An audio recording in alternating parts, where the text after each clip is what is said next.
2022 Endurance E-Racing World Championship, brought to you in partnership with Viper Gaming by Patriots, Aztec Sim Sports, Global Flicks, Motorvision.tv, Stengolm, ESTV, and Film Vault Limited.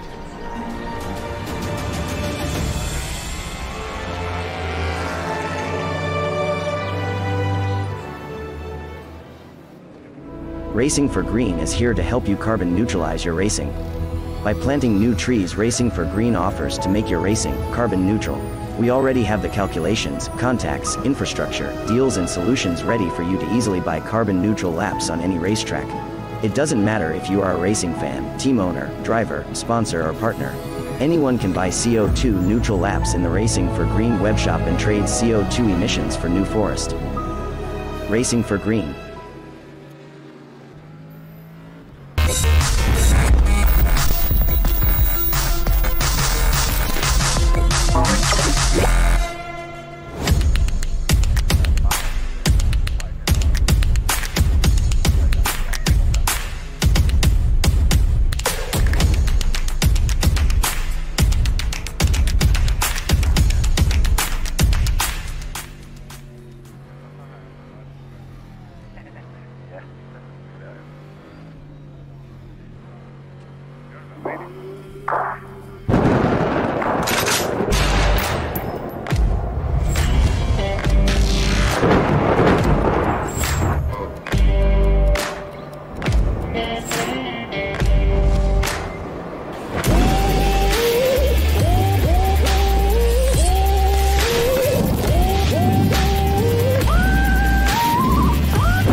A 1v2 for the tournament. Pressure is on.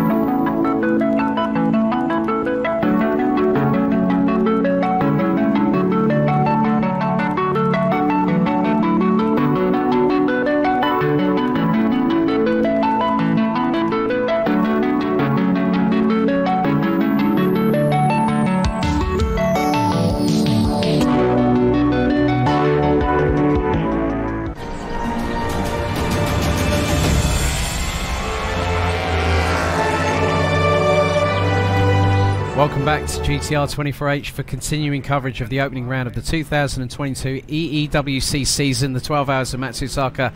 Alex Goldschmidt now joined by Yusuf bin Suhail. Yusuf, this battle for GT3 has just kicked up another gear, hasn't it? Because Carl Lickergaard is closing in on Callum Wilson from Glam Racing. Lickergaard, more like licking the rear end of that Glam Racing car, because he is all over it.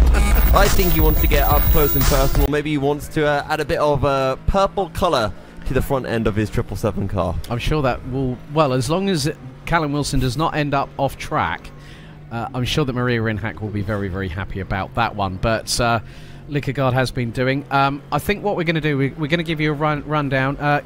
Yusuf, take us through how things are looking in Hypercar, in DPI and LMP2 at present. Sure, so it's Michi Hoyer unsurprisingly leading, and he's got a very large 19-second gap over actually Nakib Aslan, who's running in second. Then it's Jimmy Nisler in the 64 Moradnas E-Stars car. He's a further 37 seconds, or pardon me, he's a further 20 seconds behind Nakib Aslan. Then it's a rather long gap down to the 31. That's the Unison Racing of Denis Eshenko. And then you have Arturas Masaitis in the 33 Team Adrenaline, and Viaducton running in 6th in the hypercar class. LMP2 though, it's Damian Skovron who leads for Burst Esports Goodar Sunglasses. However, they only lead by just over a second. Never mind, that's just Jimmy Nisler behind him. Then a further 9 seconds behind is Inigo Anton for SEM9 Axel. Axel having a good start so far to the race in both the LMP2 and the DPI classes. Nello Pastorino runs in third in the LMP2 class for the 164 Satellite Racing. Then Darius Andre in the Juice Motorsport Club, followed by Turn Lower in the 77 Team Iris, with Alexei Zagorodnev rounding up the LMP2 class following the Cyberlink's early drive-through penalty. Right, I'm going to take a deep breath because we've got GTE up next. 9 cars in total. Wojtek Poleżny for Juice's Motorsport Club Academy. Aston Martin leading the way by just over 2.7 seconds ahead of Mugen Sim Racing's number 67 BMW M8, piloted currently by Zoltan Varkonyi. Manuel Biancolila leading the duo from MPE, Musco Pescara Engineering, the 54 Porsche, leading the 53 at present. Angel Banganas from MCM Motorsport brings an Aston Martin, another one, into the top 5. Alexander Zakharov from Unison Racing in the lovely Manga-esque livery that seems to be Yusuf's favourite at the moment. I think you would probably agree, wouldn't you? Yeah. There you go, it's 2 thumbs up from him. We've got Alexander Zakharov in 6th, Markus Ster for ID Simsport in 7th, Jan Granqvist making some steady progress, has only got Christopher Kianik from GT3 to get through as the battle for 2nd really heats up in GT3. We'll go to that in just a moment. Jan Granqvist and DIS, and there is the battle. Callum Wilson is in 2nd position. Christopher Kianek from Slovakia for Mugen Sim Racing is 7.5 seconds up the road from this battle, but Magic Kasparsik pressurising Karl Likegaard in 3rd position. And this is the squabble for 2nd, 3rd and 4th, and they are covered by less than half a second as they go down the back straight. Pedro Delgado for CKR in the number 13 in the distance, as well as Jan Brødsgaard in the 188 Teleforingen car, running out the top 6. And 7th, it's B32 Racing, but GT3 is alive and kicking right now, Yusuf. It's the LMP2 class from 2021 reincarnated. There's one team far and away the quickest, and then a big bad battle for 2nd. I'm loving it so far. We've got many more hours of this to go as well. And we can see on the left of your screen Karl Lukagård, who is currently running in 3rd place, sandwich between the Glam Racing car and the 585 car. That's the 585 Volante Racing cars. He has a little look down the inside of turn 2, but it's always very difficult to make something work there. It is indeed. We're going to ride on board with Karl right now. And there you can see the proximity of him in the Callaway GT3, with flames again spitting from the Audi. You can see the amount of concentration. Myself and Kieran were mentioning about this, how concentrated these drivers are, Yusuf. And to be honest with you, DSR had both dreams and nightmares last season in LMP2, but good to see that they've decided, you know what, we're going to comprise ourselves into one big effort. We're going to go GT3, we're going to see what happens, and already it's paying dividends. And when you look at it from this perspective, they were 4th in qualifying. They're now running a genuine P3 ahead of the car that actually started in front of them on the grid. It's a genuine P3, and it could very quickly become a genuine P2. It's so close between these 3, and don't forget as well that 13 of Pedro Delgado for CKR could be in this battle soon as well. We're still yet to see the pit stop phase for these GT cars. While with the DPIs we're expecting around 40 minutes, which we've seen, LMP2s around 45 minutes. Once we get to the GT cars, we're talking more 1 hour 20, maybe even towards 1 hour 30. Yeah, whilst you say that, the first couple of GTR cars pitting in, 27 MCN Aston Martin, Angel Banganas behind the wheel pits, as so does Michael Francesconi for the 53 car, the defending champions from last season. Musto and Pescara joined forces for 2022 as round the outside through into the Casio triangle goes Karl Likegaard on Callum Wilson. It does not pay off, and here it opens the door potentially as Wilson pits, and now Likegaard finds himself battling with Kasparsik for 2nd in GT3. And this is still a 3-way battle as well, because Pedro Delgado has now closed into the fray. But the question is, what can Karl Lukagård do now that he has been given clear air? Will he be forced to defend from Maciej Kasparsik, or can he pull away? And the answer looks to be the latter, as he's already stretching out a few car lengths over the GT car behind him. Yeah, there's an LMP2 that will be turned lower in Team Iris, the number 77 car, round the outside. Look at the thread of the eye of the needle for the Dutchman, who I spoke with the other day as, Delgado has... tank slapper for Delgado! That's in the wall. Cars in the barriers! Cars in the barriers for the number 13 of CKR with just over an hour and 6 minutes in the bag. And Unison Racing were trying to get through. I'm going to try and catch a replay of that from Delgado himself. But dramas for the Brazilian crew right there and at one of the most tightest, treacherous parts on the circuit, Yusuf. It's so easy to do. Kieran and myself have been talking about how difficult that Dunlop Curve is, and especially when things are getting tense and you can see how close it is between so many of the GT cars, just getting a bit too eager on the throttle, turning in a bit too aggressively in the back end, gets loose, steps out on him, and from that point you're just a passenger in the McLaren, and all you can try to do is make sure that it hits the wall, hits the barriers with as little force as possible. Yeah, I'm just going to scan back and try and get a replay of what happened because it was through a very, very difficult part of the circuit. It was before, I think it was definitely before the Degners. It was coming through, I think, Dunlop. So we saw the car sort of have a massive moment as Unison went up the inside. As soon as I've got that replay, because I've got the car now where it's trying to get back out on track. I'm just going to try and get a different angle of it, but oh my goodness. Ooh, take a look at this, because Jan Granqvist is all over the rear end of Zoltan Barkoni. He was practically sideways as well through turn 1. The GTE drivers trying to grab some attention for themselves and saying, hey, all the action's not over in the GT3 class, come and take a look at us. Right, okay, here is some action from the GT3 class. Here's the replay.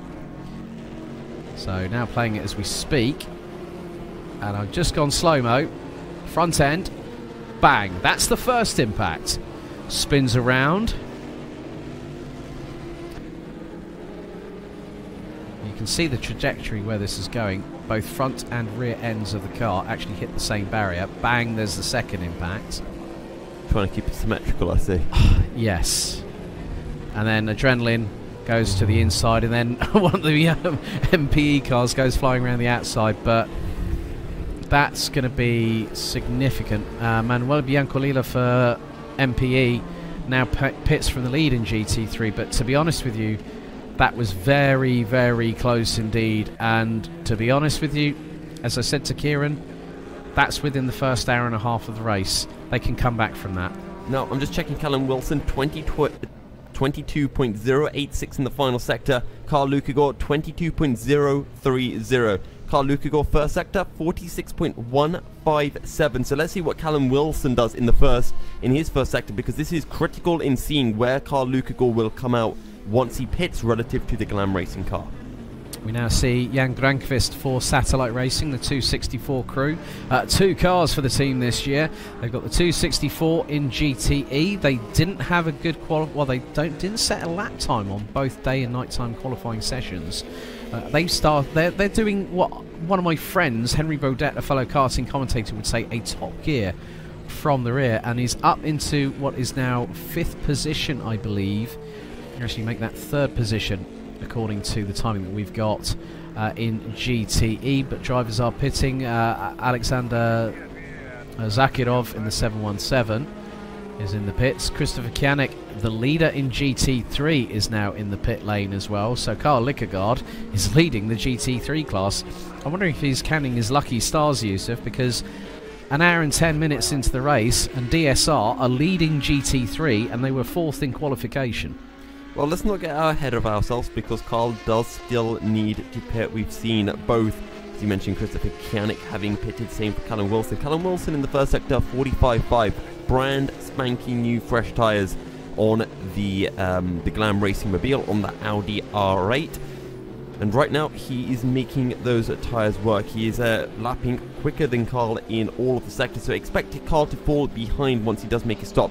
Key thing to remember, though, is that Carl's DSR car is going further, so this might mean that come the end of the race, while he's going a little bit slower lap on lap, he might be able to get away with one less pit stop. Indeed, I think I just saw Michi Hoyer actually end up in pit lane as well for his 2nd pit stop. They've got a real aggressive strategy, 19 laps for the first stop, pretty much the same for the 2nd stop. And I was talking about this with Kieran, and we were of the same mindset that, you know, you can push like crazy, you can go flat out sprint for 12, 24 hours like a lot of, you know, the real life racers do in WEC, but you've got to think of a couple of factors. You know, is a mistake going to accidentally be made in the latter stages of the race? And also, when we consider with sim racing as opposed to mechanical sympathy in a real life car, GPUs, CPUs, cooling, heatsink, all those factors these teams have had to take into account what they need to do. Yeah, the main thing is, though, especially with GPUs and all of that, there's nothing that you can do about it, as that is contact from, that is not Denis Eschenko, that is actually Manuel Biancalila, who is right behind right now Jan Granqvist in the 264 Satellite Racing car, and we saw that Satellite Racing car struggling, running wide through corners. It was right on the back of Zoltan Varconi only a couple of laps ago. Yes, indeed, and so I think you guys, I think, what was it? You and Kieran talked on the post-qualifying show about the classes that you're really looking forward to. Two classes that I'm looking forward to, and I have to say it's the same as what I saw last year. GT and GT3, you know, those kind of classes are really, really part and parcel of how I've grown up in terms of my sports car education. And to see, oh, Biancolila! Mamma mia, that was a brilliant overtake from the Italian from MPE up the inside of Jan Granqvist, and of all places, that was at the hairpin. And as Kieran noted, that is a very good spot for overtaking here at Matsusaka. Well, they say the Italians are good at cooking. Emmanuel Biancalila cooked up a great move, sending it down the inside, but Satellite Racing not done yet. They have a look on the inside into Spoon Corner, but Biancalila has it covered and has already pulled out a nice little gap to Jan Granqvist. I think he's got this one done and dusted. He can get his head down now and try to close in onto Zoltan Varconi, who is 9 seconds up the road. Yes, indeed. So a very, very enthralling scrap there between the two. So Satellite Racing, a known pedigree. They won the Le Mans EEWC finale with your favourite Finn, of course. Pauli Ahonen was one of the drivers. Jimmy Nisula was also behind the wheel of said car, and that was the previous generation, the C7. And here is the C8. You can see Biancolila going off into the distance like a scalded cat off a hot tin roof as the 7.9 axle DPI roars its way past down the main straightaway. And I was really excited when I saw how close the GTEs were in terms of qualifying. Oh, moment for Granqvist going wide off of the first corner. He keeps it out of the kitty litter, does the mowing on the grass. That is not what you wanted. I'm not too sure if there was a problem there for Jan Granqvist. There has to be something wrong with that VRS car. We've seen him making these mistakes far too often for a driver of Jan Granqvist's standards. I don't know what is wrong with that car, but I think maybe there's some damage to the rear end. And maybe the rear end is just stepping out on him when he tries to commit in a corner, forcing him to correct and run wide. Maybe it's just some chronic understeer. Maybe he damaged the front splitter. I reckon it's something with the rear. You know what? If we can get on board with Jan Granqvist, we can see how his steering is going into some of these corners, because this is bizarre. He's a much quicker driver than this. Right, okay, I've got an onboard with Jan Granqvist right now, and I'm keeping an eye because I can see DIS, you can see top right corner, that's the onboard. Look at the amount of correction, and they're bashing door panels, the pair of them, heading out of the hairpin into 200R, and Jan Granqvist keeps it pinned. That was brazen at its very best, but he was struggling like crazy with the steering on that car. DIS back up the inside through into the next corner. This is Spoon Curve, and has to back out of it, but he's going to get a run. Yeah, the steering, you can see he's having to correct, and I can see that being tilted to the right, left hand down a little bit there, Yusuf. I'm wondering if the steering is not 100% on that car when he's struggling through the corners, because obviously the C7 to the C8 is a completely different proposition. You go from front-wheel drive, front engine to rear-wheel drive, and then with the Corvette C8, it's mid-engined rear-wheel drive, and you can see the amount of opposite lock he's having to put on to correct the sliding from the back end of the car. And Granqvist instantly pits. Yeah. Good call there by Satellite to bring the car in. I think he had a pit stop scheduled for soon, but it's better just to get that car in the pits as soon as possible. Don't quite know what's going on. We'll see how long the pit stop is, how far he falls behind, but hopefully Jan Granqvist can get back up to speed. Now, I do have a replay because there was an incident. You know, Deuces, how they had a driver and that driver left and then created his own team called Team Iris? Turn lower. Yeah, so Turn Lower was in the wars with the 15 Deuces car. How do you like that for a storyline? I wonder if there's going to be words between the newcomer and turn lower a little bit later on, I'm sure, but... So, someone just stole my replay. I had it set up, and then it got removed. Yeah. So I'm going to go back. It was ready. It was ready to go, and yeah, I will get it back up though for us. Definitely, definitely. Well, you can see that the the satellite racing car, the 264 GTE Corvette C8, the current car being used by Corvette Racing these days. Former drivers that have raced with them: Jan Magnussen, Oliver Gavin, who now is a colour commentator when it comes to endurance racing, as now the Satellite Racing 264 exits pit lane. Carl Lickergaard is in the pit, so Christopher Kianek now being given back the lead in the GT3 classification. But it's all changed.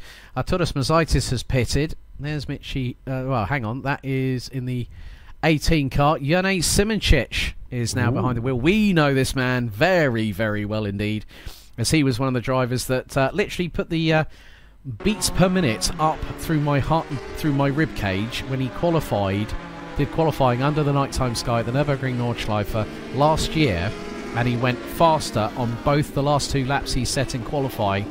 And we know this guy is a very, very credible driver in his own right on the R Factor 2 platform. Okay, now I have the replay locked and loaded. So this is turn lower, right behind Darius Andre, heading into turn 1. Has a look for the inside, comes in maybe a bit too hot. Rear end steps out on him, so no contact between the two of them. He just lost it all on his own. I think you used the term very, very eloquently. I don't know if it was this morning or last night. Risk versus reward.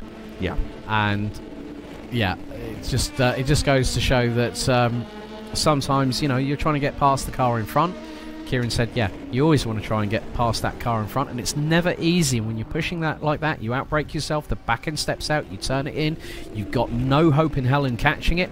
We have seen some tank slappers very much coming through the exit of 130R, and what has picked up your interest now? Darius Andre's made a mistake on the last lap, only a 52.1, turn lower, 48.0. He's closed 4 seconds to the deuces. Remember that spin? Well, now when you look at the screen, guess what? They're both in the shot.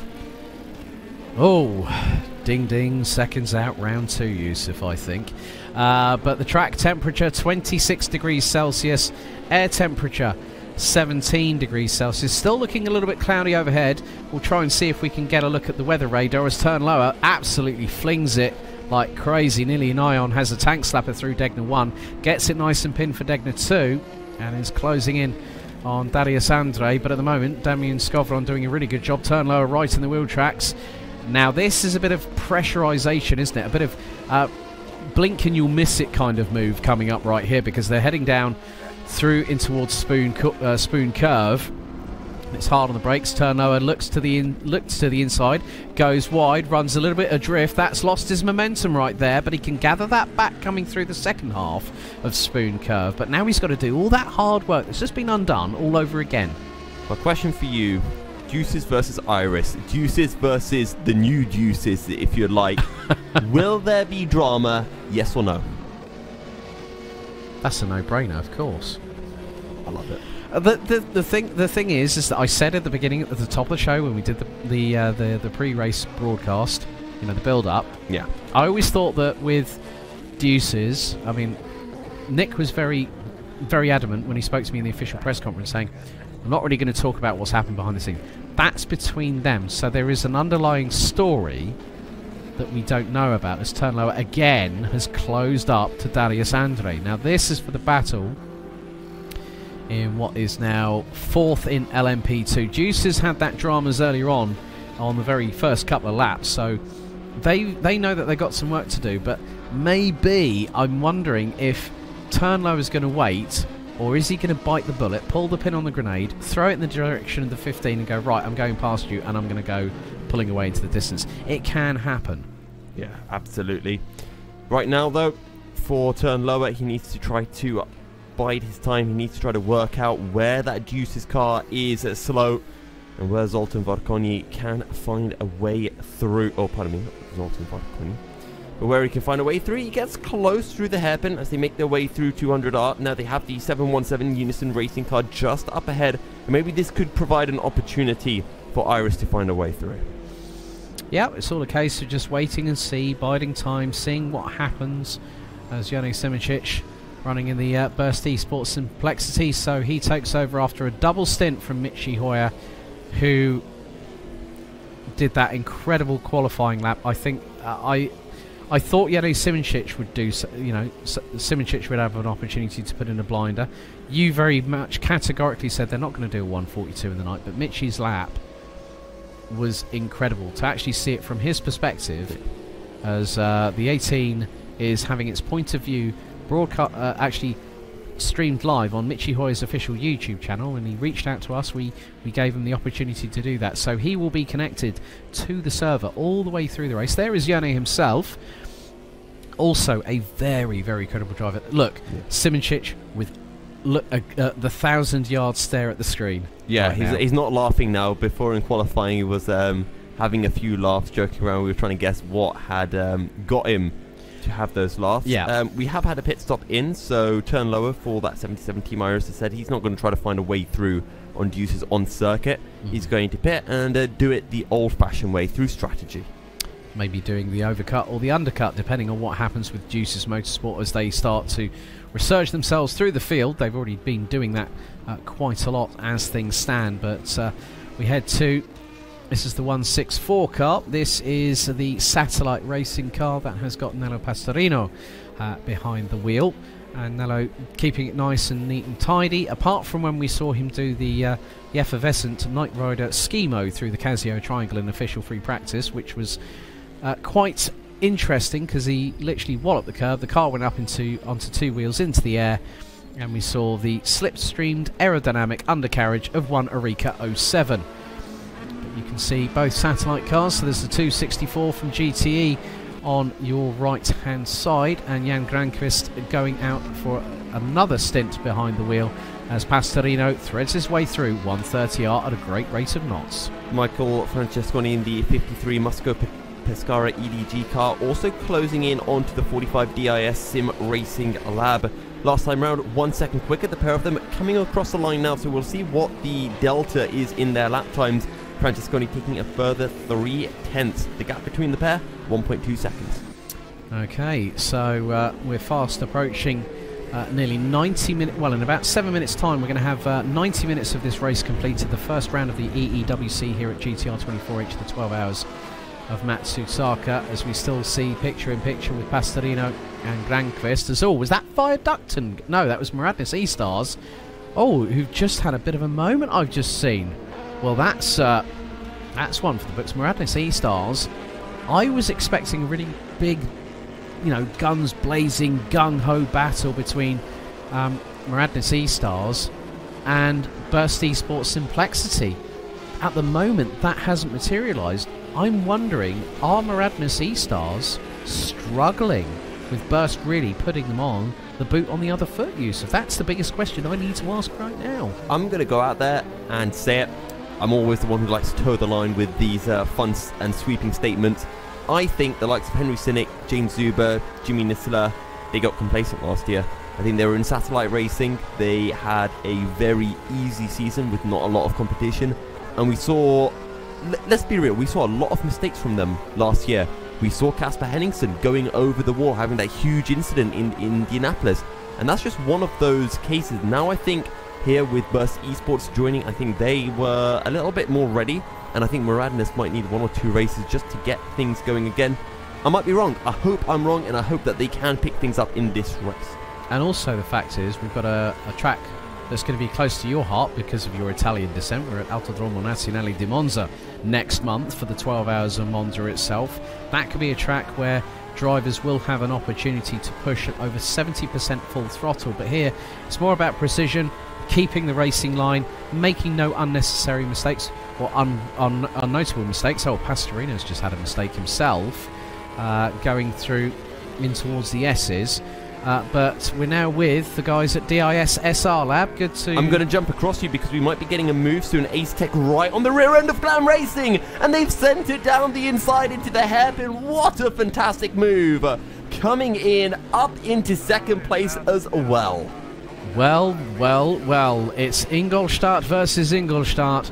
It's Volante Racing by Azatec Simsport getting past the 404 of Glam Racing. Glam Racing did a really good job last season. They got a spade of 4th place finishes, Yusuf, and the 24 Hours of Spa and the EEWC Le Mans finale. They not only wrapped up 3rd position, final step of the rostrum for each race, but they took 3rd in the championship. And when I spoke with Maria Rinhack, she said, as long as we're 3rd or higher, I'm happy. You know what? I think this team have done a lot of work in the off-season. She said we were testing. She said, look, pick whichever car you think works comfortable. They found a good kindred spirit with the Audi. But it seems like Volante Racing, who we know of before, they raced in GTE last year. They've gone to GT3 running in a collaboration with Azatec Simsport, and they've decided that the Audi is the perfect package for them. And they're exploiting it to the full right now. However, Mugen Sim Racing, last year's vice champion in the 82, are comfortably ahead in GT3. You know, I think if you told Maria and Glam Racing from before the season that they'd currently be running in 3rd right on the back of 2nd, they would have been really happy.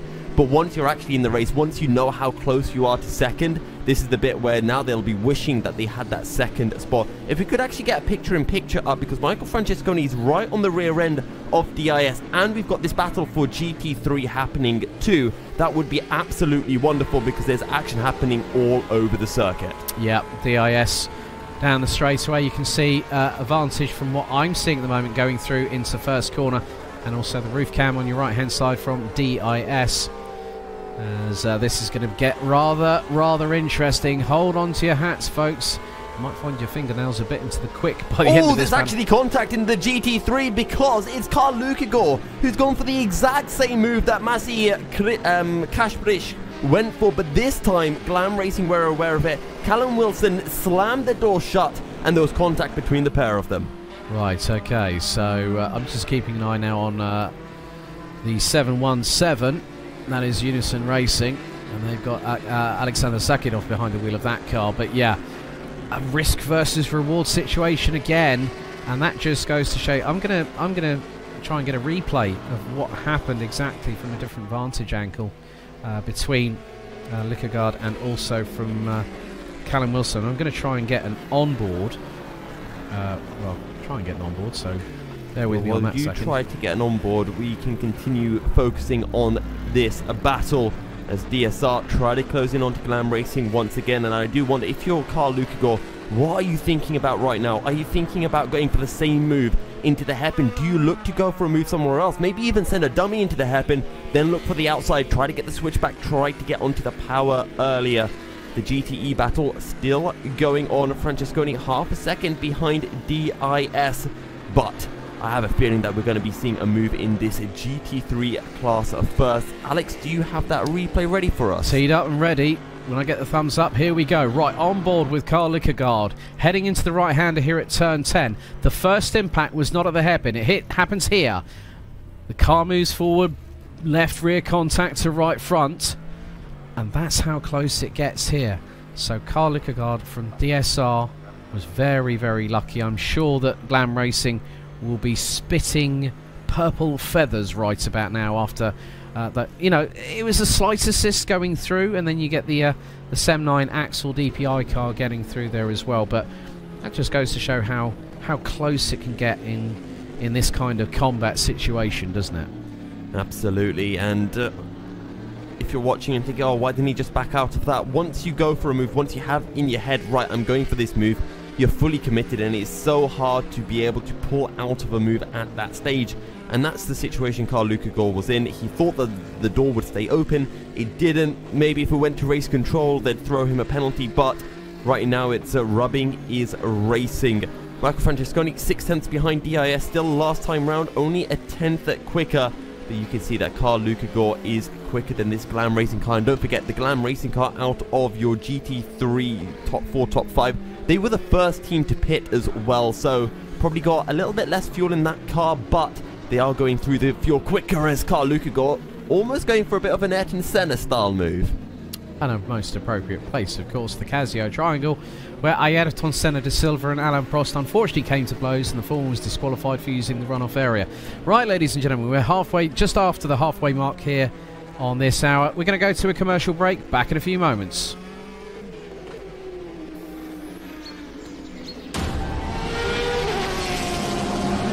'22 Endurance E-Racing World Championship brought to you in partnership with Viper Gaming by Patriot, Aztec Sim Sports, Global Flix, Motorvision.tv, Stengolm, ESTV, and Film Vault Limited.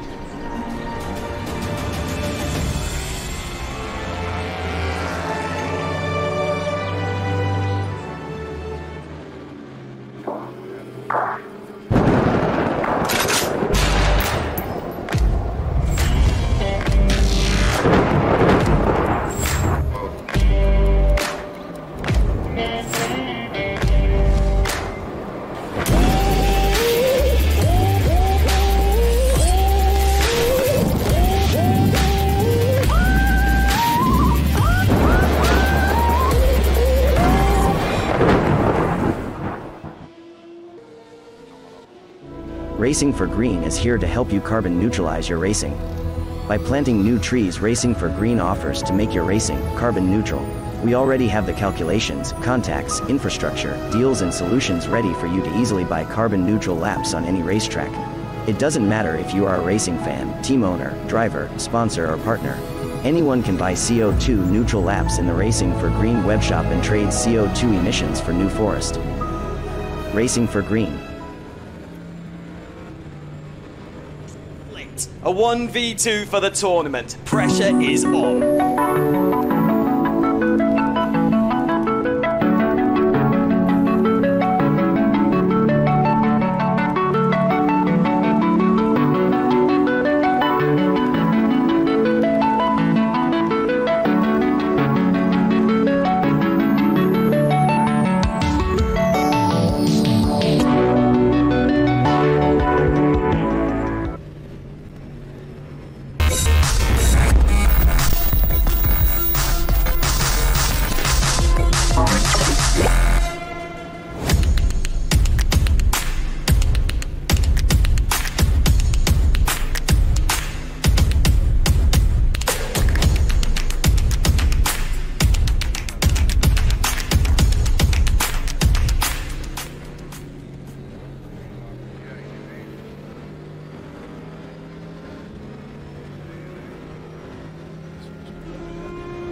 Welcome back, ladies and gentlemen, to GTR 24H. Yusuf, big developments once again in GT3. What's going on, buddy? Yeah, we saw Carl Lukigo having a go at Callum Wilson right here. He got a great run coming up down the hill through 130R, but the inside was covered down to the Casio triangle. Carl Lukigo looked for a move on the outside, but was unsuccessful. You see the Unison Racing GTE car making its way past the pair of them into the triangle. Yeah, I'm keeping an eye on the 53 MPE Porsche closing in on DIS. That is for position in GTE, and that is going to be for fourth position as they're making their way through to 130R as we speak. And Francesconi is waiting like a coiled spring, but he runs a bit wide coming out of 130R, sweeps to the left-hand side through into the Casio triangle. The two Porsches currently line astern, and that is going to be interesting because they've got the Juicers Motorsport Club number 15 right behind them. As we see Carl Lukegaard again trying to close in on Callum Wilson. But if we can go picture in picture with the battle for GT3 and for GTE, Biancolila is trying to close on in on DIS, and that's for genuine position. And it's really funny because with the livery on the 53, which you were a bit divided about in comparison with Musto's livery from last year, You weren't too sure about it. I kind of like it. I'll give that a 7.5 out of 10. I will admit, it looks better on track than it did in the picture. It looks less bright baby blue. Yeah. So I prefer it. I'll agree. I was a bit harsh with my initial thoughts on the livery. So yeah, I can bump it up. Oh, I wouldn't say a 7, maybe a 6.5. Yeah. Okay. We'll wait if Eros Masculi throws you under the bus on that one. Eros can throw me wherever he'd like. Oh dear. That's not a threat. That's a promise, Eros Masculi. You've been informed duly on that one. Tom deserved. Yeah, duly deserved. Mamma mia. Tom Oldenmega now behind the wheel, having taken over from Skovron in the 94 Burst Esport Gte Sunglasses entry. They've got Alexis Zagorodnev, who had to serve that drive-through penalty for overtaking under the formation lap, which is a big no-no, and that is not for position, but good to see that they're bringing some big guns here at Burst. Zagorodnev getting very, very close indeed. There's Oldenmega trying to go round towards the inside for the next sweeping left-hander on Team Viaducton. And not getting through quite yet as they go through Dunlop into the Degners. So still very interesting battle here, but despite the fact it's not for position. Well, Tom Oldenmega, we'll see what he can do over the course of the stint, having jumped into the car for the first time this weekend. We didn't see him piloting the 94 Burst Esports Gte Sunglasses in any of the qualifying sessions. I don't know if he had jumped in at some point during official practice. But right now, he finds himself at 12 seconds clear of Inigo Anton, who is running in second for SEM9 Axel. Okay, we're going to give you a little bit of a roundup of what's happening so far. So at the moment, it's Yoni Simoncic from Burst Esports Simplexity that leads the way by nearly 19.3 seconds ahead of Nakib Aslan from SEM9 Axel. Jimmy Nisula still behind the wheel of the number 64 Muradnis E-Stars DPI with Denis Ishenko from Unison Racing, Team Viaducton and Arturas Mazaitis from Swiss racing outfit Team Adrenaline rounding out the 6 cars racing. LMP2, it's Tom Oldenmega ahead of Inigo Anton, so Burst Esport, Gte Sunglasses and SEM9 Axel split by 12 seconds with turn lower, so it's Team Iris, Juices Motorsport Club, Satellite Racing and Cyberlinks Racing. That's the 6 in LMP2, Yusuf. A bit of a mistake from Glam Racing coming out of Spoon Corner, and Carl Lukiger was all over the rear end of the Audi. And is that another potential mistake? Could Carl Lukiger maybe have a look down the inside? Has a little think about it, but in the end, Callum Wilson has it covered once again. And these LMP2s, GTEs, DPIs, all of these cars that are lapping the GT3 cars are starting to provide opportunities for DSR. Yes, indeed. And so what's occurring in GTE, Yusuf, as we're going to keep our eyes on... Well, I'm going to keep my eyes, steely eyes on Carl Lukiger and what he does with regards to trying to get one past on Callum Wilson. What's happening in GTE right now? Well, it is Wojtek Polesny who is leading the class for the Juices Motorsport Club. He's 4 seconds clear of Zoltan Varkonyi. That's contact! Oh dear, Lukiger off the circuit. And I'm now going to try... I'm going to tee up a replay on that one. Because that was a bit too close for comfort, I believe. So I'll tee up a replay on that one very shortly. I have a feeling that 777 DSR car might be filing an incident report against whichever prototype it was that made contact. I think that was Juices. Ooh, that could have implications. I'll quickly go through the GT class while you get that replay queued. So Zoltan Varkonyi in second for Mugen. Then Biancalile in the 54 Master Pescara car, DIS at Sim Racing Lab, Michael Francesconi, Angel Banegas for MCM Motorsport, then Alexander Zakharov in the 717 Unison Racing car, Michael Pedersen in the ID Sim Sport car, and Jan Granqvist in the 264 Satellite Racing. Right, I'm just trying to tee up that replay at the moment. I don't think it was the... Well, I have just seen... I'm just going to just try and wind things forward a little bit, so bear with me, ladies and gentlemen, because we do need to see this replay. And this was... right, okay.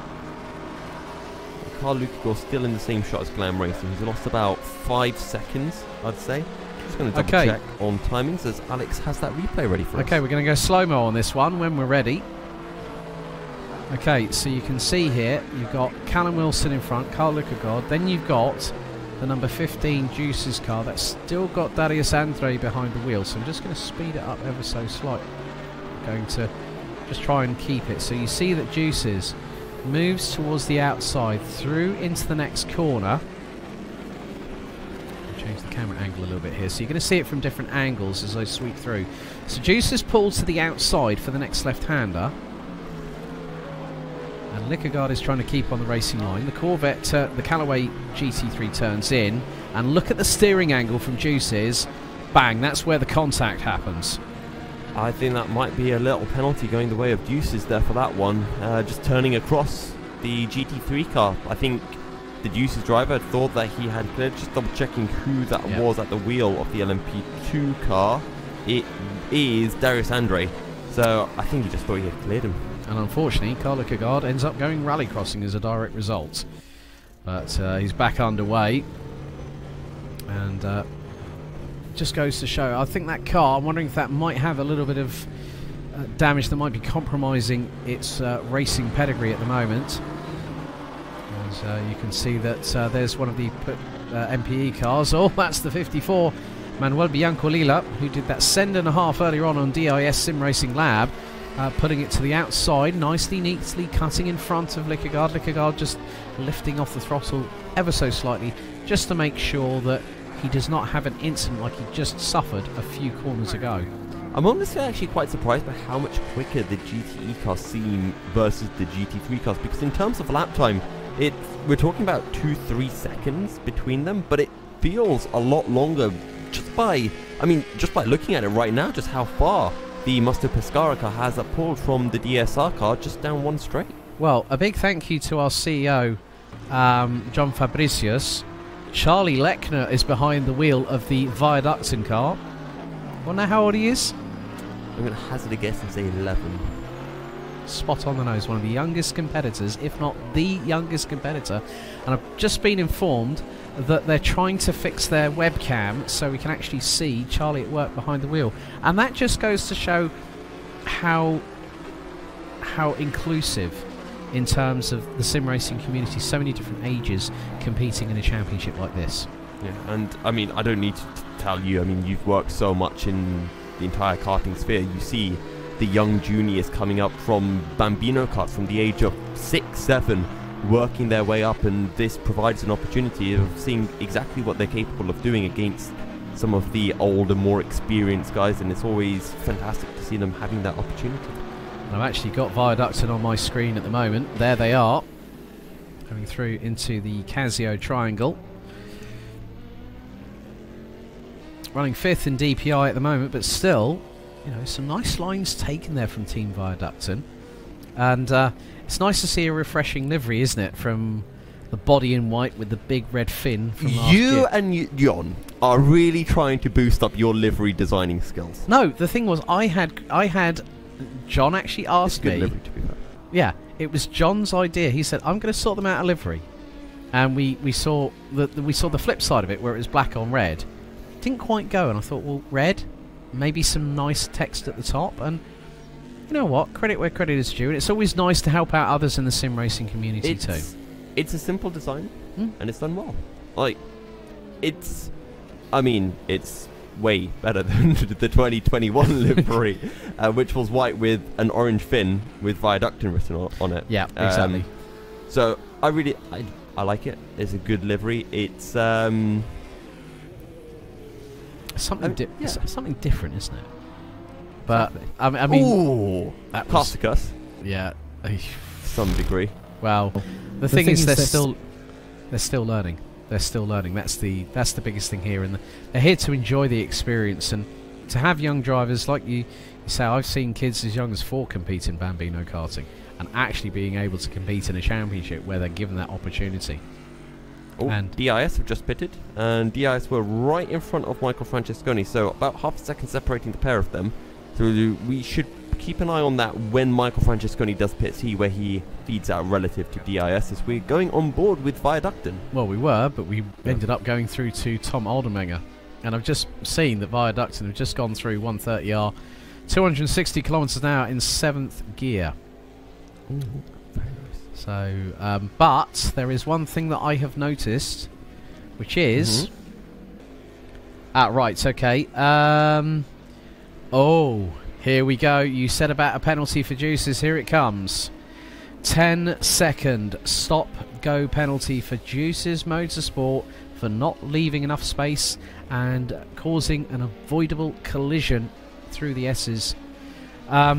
You were right, there was a penalty coming their way. I was waiting to see what stop-go penalty was going to be hit, and it was a 10-second stop-go for Juices, so that's going to add another pit stop to their tally. Not what they need right now. It's not a good start for the LMP2 Juices. They're currently sitting down in P4 in the LMP2 class. They're about 35 seconds behind Tom Oldenmenger, and, well, they're going to stop-and-go penalty as well, so that's at least another half a minute, I want to say. From the minute you get that thing stopped on the anchors, because the stop zone will be at the front of the pit lane, and that just goes to show in real life motorsport, where you have that stop box at the beginning of the pit lane, and then if you're going to do your pit stop, you've got to travel maybe a few hundred yards. It might even be at the end of the pit box as well, the pit lane, and that can be detrimental to a race, but that also depends on how they counter it with respective strategy calls. So they might light fuel the car, get the guy to go out, the guy will go to get behind the wheel and go, right, push. That's what you need to do. You need to push, but don't make any mistakes. Keep it at 90-95% of true pace.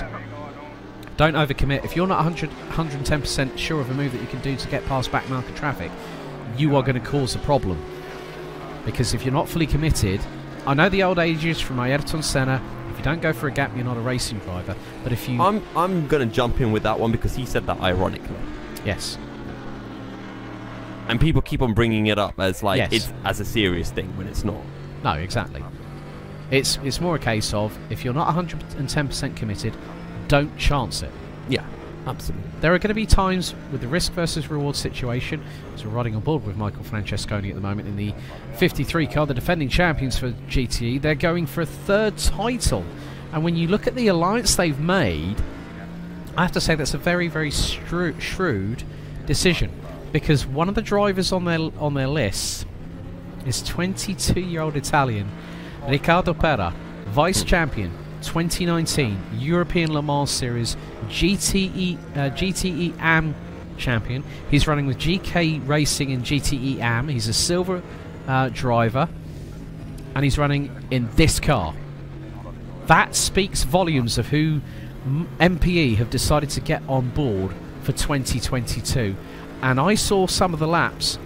Pera was sideways going through the second Degner, putting down the power, and the lap times he was putting in 157.9s, and that was before we'd even got to qualifying, where both Musto cars, on a cumulative average, they were in the mid to high 1 minute 55s. So when you have a real-life driver giving his experience from the real life, there are some things that can be transferred to the setup of the car, can't they? Yeah, and it's, I think, one of the things back when Alex Young joined and we were talking to him about the differences between virtual racing and real-life racing and the differences in how you compare, and you're saying that a lot of it is relatively similar. There's a few different things when it comes to how you set up a car and how it changes the handling of a car, but it's just something new that you have to learn and be able to implement. Yeah, sorry, my apologies there. That is that the Corvette again? That is. Yep. So Carl Lickergaard again up for another bite of the pie, so to speak, on Callum Wilson. So Callum Wilson sitting in second position, and we're very, very close to getting towards the conclusion of 2 hours out of 12 for the opening round of the GTR 24H EEWC Championship. Oh, he's lost the rear end. Oh, and that's in the barriers. Lickergaard in the barriers, off of the second Degner. The back end stepped out. You know what? I'm going to have to look at that from a different angle. But he was pushing like... He just got on the power too early as you go up in the curb. The rear end's already unsettled. And here's that instant replay. So through the first Degner, all fine. Jumps onto the brakes. Turns in. It's all looking good. He gets a wheel onto the gravel. That's what sends it round. Yeah. Right, I've got another replay queued up from a different angle, so when our team is ready and I get the thumbs up, here we go. Right, we're now going to go back to an outside view of what happened with Carl Lickergaard. So from here, He got a left rear wheel on the gravel. Ran wide on the AstroTurf, hit 2 wheels in the gravel, spools up the rear tyres, gets it pointing the right way, and yeah, I think he's lost one of his 9 lives right there. Well, we're not 1/9 of the way through the race. Actually, we are, so he's all good. Yep.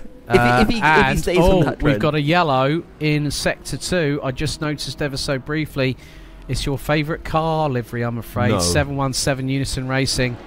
That was Alexander. Actually, that's fine. So, for anyone who's new to anime, all good animes. Here we go. They essentially, there's a point where the main character goes down the dumps. That's this moment for Unison Racing. You need to have that moment before you can have your power-up arc, which is now what's going to happen in Unison Racing, going to power through the field. So, is that a League of Legends strategy right there that you're calling? Oh no, it's just every anime ever. Power up and every going Super Saiyan in the words of Dragon Ball Z sort of yeah, thing. it's zero to hero kind of stuff. Okay. Well, that's going to be a discussion for another time when you and I are in the booth together once again. We are coming towards the top of the hour once again. We're about to complete 2 hours of this race, and we've got that's ID Sim Sport versus DIS, and is that a battle for position? That is, I think. 7th in class of the GTE class. Less than a second between them. Then it's 20 seconds up to Alexander Zakharov. I think DIS did just pit, and ID Sim Sport haven't pitted, so it should be fresh tyres for DIS right now. DIS have done 2 pit stops at the moment. So, and the 166. 1, I would assume. Yeah, it's showing up no pit stops on there, but they have been through, as there is the leading LMP2 car at the moment. Tom Oldenmenger leading the way for the number 94 Burst Esports Gte Sunglasses. And at the moment, in DPI, well, let's run through the respective classes. Yusuf, take us through DPI and LMP2, please. Yeah, so DPI, it's the 11 of Nakib Aslan, who is currently leading for SEM9 Axel. They still have a stop to do over Burst Esports Simplexity, who are running in second. Yoni Simchik at the wheel of the 18 car. Jimmy Nisila for Maradnes Isas, they are in third. They've also made their scheduled pit stop, so have 1 pit stop in hand over Nakib Aslan.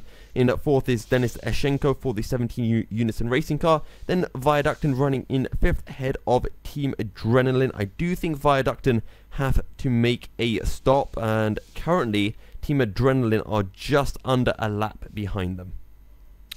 Okay, LMP2, it is Tom Oldenmenger leading the way for Burst Esports Gte Sunglasses. Inigo Anton, second for the number 21 SEM9 Axel crew. Turn lower in third for Team Iris. Liam Rance, fourth for Satellite Racing. Darius Andre, fifth for Juices Motorsport Club. And Alexei Zagorodner for Cyberlinks, rounding out the 6 in LMP2. GTE, Yusuf? Yeah, well, in GTE, as I'm going to hold on to that thought for a second, because DIS are all over the rear end of ID Sim Sport as we're heading towards 130R. DIS look for the inside, but they're going to have to back out of the move. But just tapping onto the brakes, bit aggressive to go for the move there, and DIS will have to wait a little bit later. But it is the 74 of Wojtek Polesny who currently leads the GTE field. That is for the Juices Motorsport Club, ahead of Zoltan Varkoni in the 67 Mugen Sim Racing. Manuel Biancalila in the 54 Mosto Pescara car, 8 seconds behind Zoltan Varkoni. Then you've got the GTE, the other Mosto Pescara car of Michael Francesconi. Then Angel Banegas in the 27 MCM Motorsport car, ahead of Alexander Zakharov. Then we have this battle on your screen now between Michael Pedersen in the 166 ID Sim Sport car and the 45 DIS Sim Racing Lab, and Jan Granqvist completing the GTE field for Satellite Racing. Final class before we go into a commercial break here at the top of the second hour for the 12 hours of Matsusaka. Magic Kasperschek brings the 585 Volante Racing by Azatec Simsport Audi R8, kicking and screaming by the scruff of the neck to lead the class, and it's an Audi 1-2 as we speak, as Callum Wilson for Glam Racing is second, about 8 seconds adrift. Carl Lickergaard rounds out the top 3 despite having that massive moment with the incident involving Juices Motorsport. The LMP2 car, the number 15, still rounds out the top 3 and is about 1.6 seconds ahead of CKR, who've also had a trip into the barriers just past the hour and 10 mark. And that is for 4th position. B32 Racing. Oh no, we've had another drama. It's DSR again in the wars as Liam Rance was trying to get through. I'm not too sure what happened there. We'll try and pick up a replay momentarily as DIS are closing in once again on Michael Pedersen from ID Simsport. Rounding out the grid in GT3 as things stand is Carl Lickergaard drops to 5th place, giving Pedro Delgado and B32 3rd and 4th, Thomas Brenjegard for Teleforingen and Christopher Kianek for Mugen Sim Racing. That's a big development. The pole sitters down to P7. It's going to be 3 abreast almost into the Casio triangle, and this might open things up for DIS. We want to throw to a commercial break, but these GTE cars are not letting us do that. DIS still on the back of ID Simsport. Maybe they could have gone for a move, but a pesky prototype car, well, being a bit of a thorn in the side for DIS. One of the other things, ladies and gentlemen, as we're 4 minutes away from the top of the hour, are the floodlights are on at Matsusaka. Very soon we will have sunset and we'll go into the deep of the night here in Japan on the Asian continent. We're going to throw to a commercial break. We'll be right back after these short messages.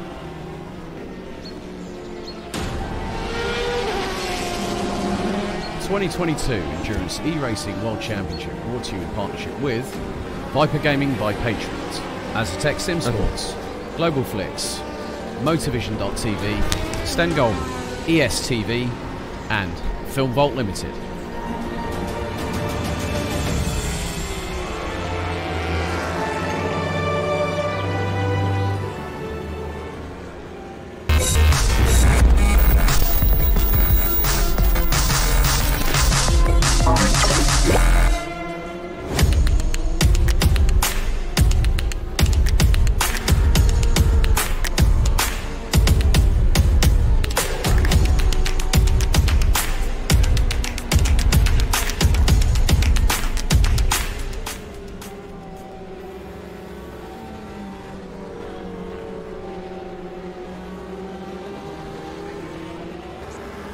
A 1v2 for the tournament. Pressure is on.